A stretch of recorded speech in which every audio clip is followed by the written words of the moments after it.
vamos lá. Eu não gostaria de estar indo nessa onda, até porque muitas pessoas que têm comentado a respeito desse caso está mais importando-se com likes, com outras questões, e não com a real importância do ocorrido. Gerson de Melo Machado, de 19 anos. Ele entrou na jaula da Leona, e acabou morrendo. A trágica história de Gerson começa anos antes, quando ele é encontrado vagando pela rodovia. Pois é, foi direcionado para o Conselho Tutelar, foi direcionado para uma casa de acolhimento infantil.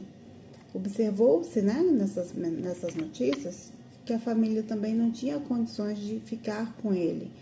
Parece que familiares também são pessoas que vivenciam problemas de saúde mental, questões de saúde mental.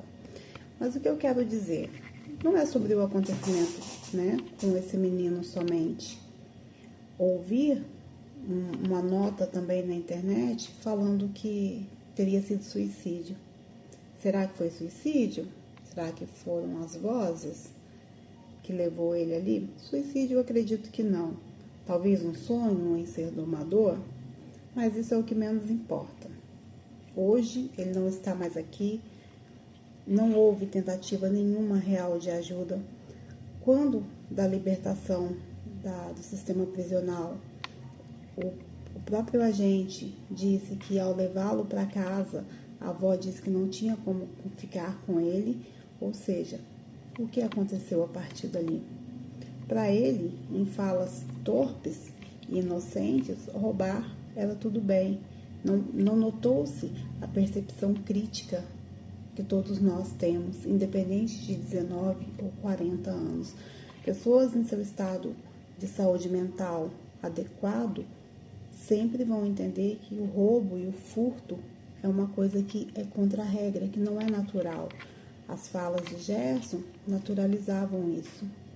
Acolhido pela conselheira tutelar, que parece que era o único vínculo existente para ele, e somente. O sistema falhou, a família falhou. Então, todos nós, enquanto pessoas, falhamos. Mas não somente com Gerson. Falhamos com as Marias, com o João, com os diversos Gersos que existem por aí. Saúde mental no Brasil, infelizmente, ainda é utopia. Eu digo isso porque hoje eu estou atuando na área da neuropsicologia e trabalho diretamente com transtornos mentais. E eu digo que, anteriormente, dentro do serviço social, existem pessoas com muita boa vontade, mas o sistema muitas vezes bloqueia, muitas vezes não enxerga, fazem cuidados paliativos. O CAPS, ótimo, é excelente para aquela pessoa que tem condição de estar ali, para aquela pessoa que é levada até aquele local. Existem pessoas em condições mentais tão complexas que elas não terão jamais a iniciativa de sair de onde elas estão e ir até o CAPS, fazer o adequado acompanhamento. Então, eu sou uma das pessoas que trabalha com a saúde mental e que sou extremamente favorável às instituições que acolhem essas pessoas, que antigamente eram chamados de manicômios. Acredito que tenha sido um erro imenso acabar com esse sistema, tanto as casas, de saúde mental para todas as pessoas, como o sistema prisional de saúde mental, onde os presos ficavam ali até eternamente, se não tinham condições de voltar à rua. Para o Gerson e para outras pessoas, um sistema de internação por um período ou por alguns períodos durante a vida, talvez venha a ser, ou fosse no caso dele, um freio para evitar situações como os crimes cometidos, situações de agressividades, todo esse sofrimento da família. Então, quando a gente pensa em saúde mental, começa que a saúde mental verdadeira, real e acessível não é para todo mundo.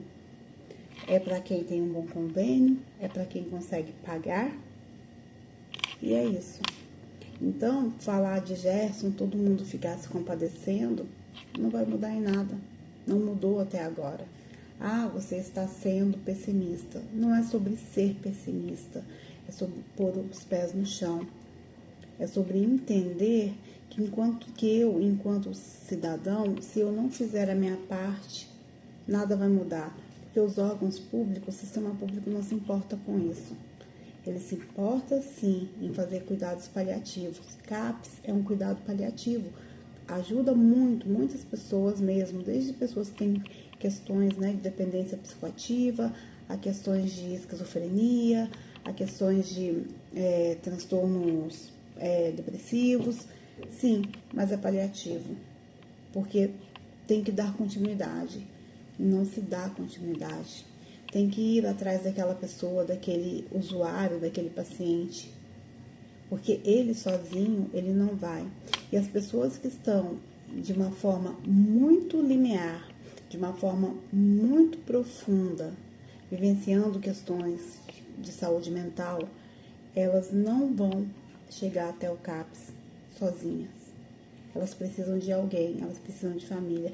E pessoas que chegam, na sua maioria das vezes, até o CAPS, normalmente elas já estão abandonadas pela família, por si mesma, por todo o sistema. Então, a gente precisa entender que a gente tem o direito de fazer a nossa parte também. A gente tem o direito e o dever de olhar para o nosso amigo, de olhar para o nosso colega, de olhar para o nosso vizinho. Não que a gente vá lá falar, mas entender que a gente pode fazer a nossa parte, pode se movimentar de alguma forma, né? Então, quantos outros Gerson existirão? Quantas outras Marias existirão? Acho que aproximadamente há uns meses atrás, uma moça esfaqueou o pai, né, acamado, e saiu andando nua pela cidade. E quando foi buscar lá atrás, era aquela pessoa esquisita, aquela pessoa diferente. E esse pai, pelo que consta, era um pai abusador. Então, o que eu digo? Eu falo dessa situação porque a questão da saúde mental, o transtorno mental, ele se manifesta de alguma forma, seja num comportamento muito estranho, seja em atitudes muito reclusas, pessoas que não se misturam, que não se envolvem, que não têm convívio social.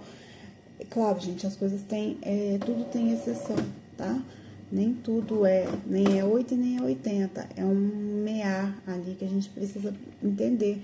Então, e hoje, com essa questão de rede social, de like, de youtuber, de ter fama, ninguém se importa com nada, as pessoas não medem limite para falar sobre o outro, as pessoas querem ter seus 5 minutinhos de fama. Bem,